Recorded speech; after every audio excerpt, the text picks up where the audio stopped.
观众朋友，大家好，欢迎您收看藏人行政中央电视台本周西藏话语节目。今天是藏历2145年8月5号，公元2018年9月14号。今天的主要新闻有：尊者表示，我们总是考虑回西藏重建家园；藏人行政中央财政部举办无误论坛会议；欧洲议会宗教小组发布报告，将中国归入严重侵犯宗教自由的国家。南堪诺布仁波切荣获意大利大统领功绩勋章。藏人行政中央为印度克拉拉邦洪水灾难提供援助资金。下面请看详细内容。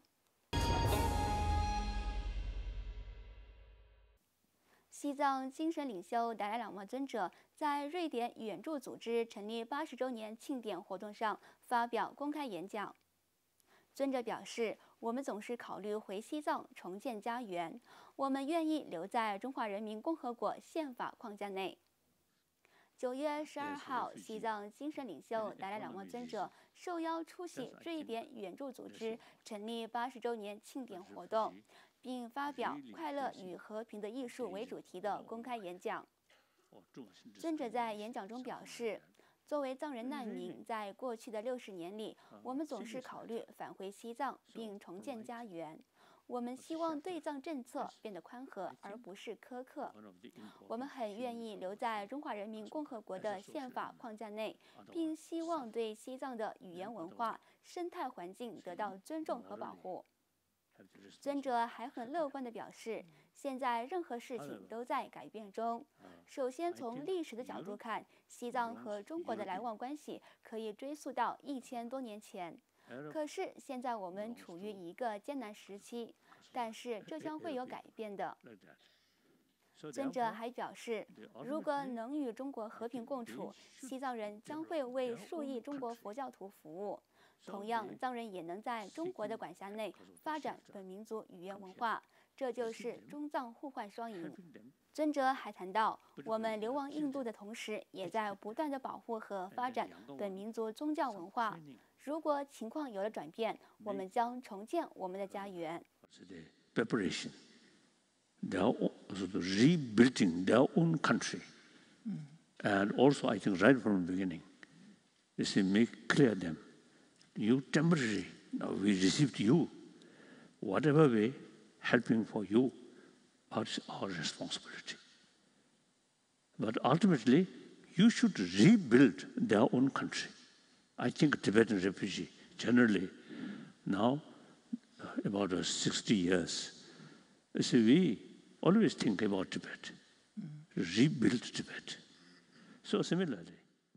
此外，藏人行政中央财政部正在印北达兰萨拉召开一场无误论坛会，其目的为建立一个有弹性的西藏社区。该论坛是从本月13号开始至16号结束。此次论坛是2017年10月在达兰萨拉召开的政治聚会和2018年8月同样在达兰萨拉召开的青年聚会的后续会议。论坛将有200多名专家、顾问、社区代表等参加，讨论流亡藏人社区的各项发展和文化教育，探索创新理念和解决方案。此外，9月4号，欧洲议会宗教小组发布年度报告，将中国归入严重侵犯宗教信仰自由的国家。该报告还将中国列为最低焦点组，表示中国对宗教信仰自由的尊重最低。该小组在他的第4次年度报告中，对120个国家进行了定量分析，30个重点国家在数量和质量方面进行了评估。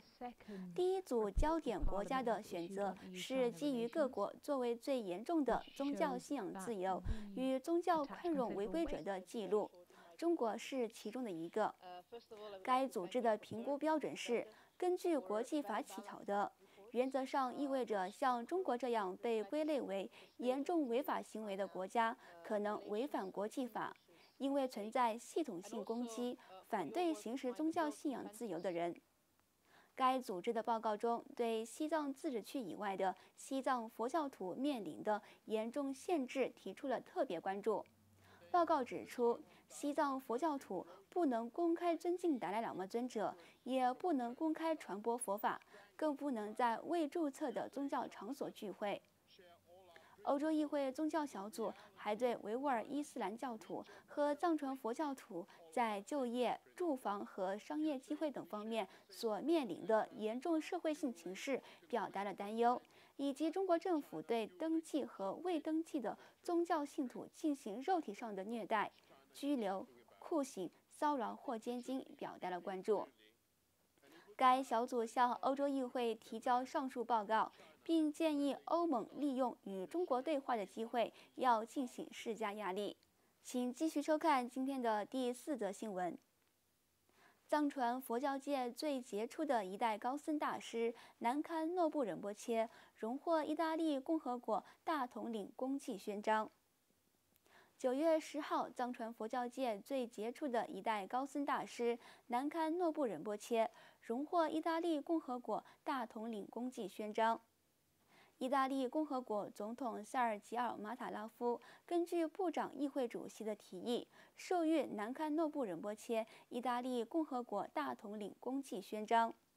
该奖项是在国家文学、艺术、经济、政府事务及社会、慈善与人道主义领域获得功绩，以及在民事和军事生涯进行了漫长而卓越之服务者。阿尔奇多索市市长雅各布马里尼说：“大师一生致力于文化研究，深化精神和哲学主题。他一直追求和平的目标和梦想。他在我国领土的存在是一种莫大的荣幸，这一荣幸使他有价值。我们为共和国总统授予他的这一勋章而感到自豪。”请继续收看今天的最后一则新闻。藏人行政中央嘎夏对遭受洪水灾害的印度克拉拉邦民众提供50万印度卢比的救灾援助资金。位于印度西南部沿海地区的克拉拉邦，自今年5月底开始就受到雨季滂沱大雨摧残，造成至少已有357人丧生，100万多人不得不离开家，住进紧急营地。印度总理莫迪访问了该地区，许诺提供大规模财政援助，并投入7500万美元资金救助。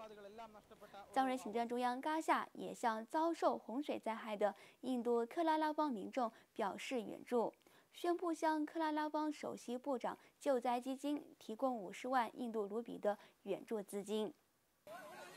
藏人行政中央司政罗桑桑格对此表示，由于此次是克拉拉邦发生1个世纪以来最严重的洪水灾害，在这艰难时刻，藏人行政中央和西藏人民与克拉拉邦人民站在一起，共度难关。我们为灾民提供50万卢比援助资金，并请愿克拉拉邦人民早日走出困境。